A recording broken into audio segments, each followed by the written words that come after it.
7h47, l'interview vérité d'Europe 1. Thomas Soto, vous recevez ce matin Nicolas Comte. C'est le secrétaire général adjoint et porte-parole du syndicat Unité SGP Police FO. Des incidents très violents en cœur de ville, des voitures brûlées, une gare bloquée, des saccages de commerce. Moirans dans l'Isère a vécu des scènes de guérilla urbaine hier jusque tard dans la soirée. Tableau auquel il faut ajouter un début de mutinerie au centre de détention d'Éton en Savoie. Bonjour Nicolas Comte. Bonjour. Une seule réponse, la fermeté et le rétablissement de l'ordre. C'est ce qu'a tweeté Manuel Valls.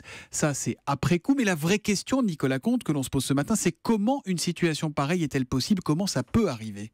Alors, comment ça peut arriver? C'est assez facile à mettre en œuvre pour les gens qui se sont livrés à ces dégradations. Je crois que c'est une petite commune, il ne doit pas forcément y avoir beaucoup de forces de gendarmerie ou de police à proximité. Il faut un certain temps pour réagir et rétablir l'ordre. Donc, un petit nombre d'individus particulièrement déterminés peut arriver.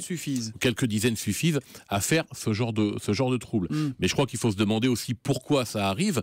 Et j'entends bien le communiqué du Premier ministre sur la fermeté. Moi, nous ne pouvons que nous réjouir, ou en tout cas que souscrire à ça. Mais je crois qu'il faut remonter un petit peu en arrière et ce qui s'est passé sur l'autoroute A1 cet été. Et je crains que finalement... Il s'est passé exactement la même chose finalement au mois d'août sur cette autoroute A1 quand un groupe de gens du voyage, là encore, avait bloqué l'autoroute dans les deux sens d'ailleurs. Oui, bien sûr. Et je pense que ça a été un précédent. Je crois que peut-être à l'époque, les gens ont cru, enfin ceux qui avaient bloqué l'autoroute A1 ont cru que le fait de prendre comme ça, se faire des barrages et de troubler l'ordre public, d'établir un bras de fer, permettait d'obtenir ce qu'on désirait et que la justice éventuellement ne voulait pas donner. D'une personne des gens du voyage pour assister à des obsèques. Exactement le même cas, c'était pour assister aux obsèques d'un proche, la libération d'un détenu qui était demandé, la justice qui l'avait refusé dans un premier temps, blocage de l'autoroute pendant, je crois, quasiment une quinzaine d'heures.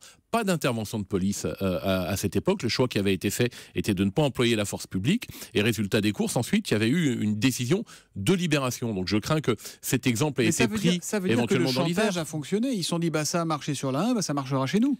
Je crois, on n'en a pas tiré les conclusions de ce qui s'est passé au mois d'août. On ne le saura jamais, parce que la décision de justice, est-ce qu'elle aurait été prise de la même manière s'il n'y avait pas eu ce chantage qui avait été mis en place? On ne le saura pas. Mais je crois que ce qui a pu effectivement passer dans la tête des gens qui sont livrés à des dégradations hier dans l'Isère, c'est de se dire effectivement on n'a qu'à faire comme à Roy sur l'autoroute A1 et puis on obtiendra un gain de cause. Ce qu'on nous a refusé la première fois, on nous le acceptera en deuxième fois et il sera intéressant de voir quelle va être la décision de justice qui va être prise aujourd'hui dans le cadre de l'appel. Oui, parce que donc l'avocat de ce jeune homme, de ce jeune détenu a fait appel pour lui permettre de sortir et assister aux obsèques qui ont d'ailleurs été reportées à demain.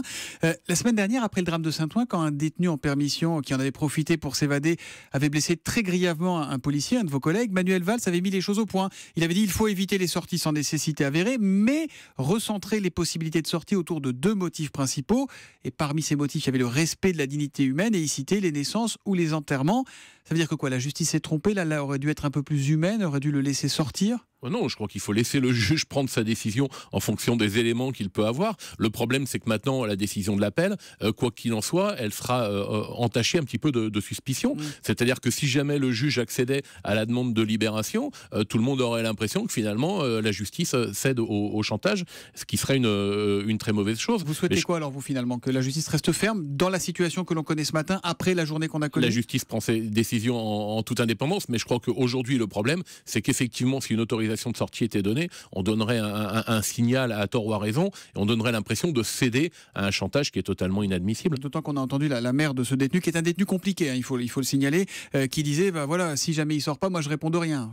Elle souffle un peu sur les braises. Je crois que le magistrat, de toute façon, qui a pris une décision, il a la totalité des éléments, et s'il a refusé cette autorisation de sortie, alors qu'effectivement, dans le cadre de décès, ça peut être autorisé, c'est qu'il avait des bonnes raisons de le faire. Nicolas Comte, on est surpris d'une chose aussi. Vous le disiez, c'est une petite ville, ce sont quelques dizaines de personnes. Il n'y a pas eu d'interpellation. C'est normal ou c'est un problème? Alors écoutez, pas encore en tout cas. Je ne sais pas exactement comment les opérations sont passées, mais moi je pense que ça peut paraître assez logique parce que le temps, encore une fois, que les unités arrivent de police et de gendarmerie arrivent en force pour pouvoir intervenir, le calme peut être revenu de lui-même et quand la police arrive, il n'y a plus forcément les individus qui sont en train de commettre leurs méfaits. Je crois que ce qui est important maintenant et ce qui va se passer, c'est du travail de police judiciaire, du travail d'enquête. Les individus ou un certain nombre d'entre eux, j'en suis sûr, vont être identifiés, ils seront interpellés et j'espère qu'ils seront condamnés. Vous disiez tout à l'heure, en parlant du cas du mois d'août, qu'il n'y avait pas eu d'intervention de la police sur l'autoroute A1.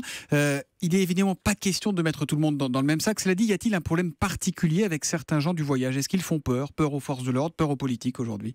Alors, il y a quelquefois des problèmes particuliers avec les gens du voyage. On sait quand on est policier et quand on a eu à intervenir dans des camps de gens du voyage que c'est jamais simple, c'est souvent assez compliqué, il y a souvent des réactions épidermiques chez certains, hein. Je ne généralise absolument pas, mais c'est souvent assez compliqué et on le voit, il y a quelquefois des réactions qui sont assez violentes. Mais vous avez des consignes, on vous dit attention, c'est sensible, il ne faut pas que ça dérape, il vaut mieux rester un peu en retrait? Ça peut arriver qu'on dise attention, notamment si vous avez des équipages de police qui sont insuffisamment nombreux pour pouvoir intervenir et qu'on dise on s'en va et on reviendra en nombre éventuellement le lendemain pour procéder à des interpellations. Mais je crois que de manière générale, mes collègues essayent de faire leur boulot, quelle que soit la population à laquelle ils sont confrontés. Mais dans certains cas, c'est plus tendu que dans d'autres. Merci Nicolas Comte d'être venu ce matin sur Europe 1. Vous êtes, je le rappelle, le secrétaire général adjoint et porte-parole d'unité SGP Police FO. Merci, bonne journée à vous.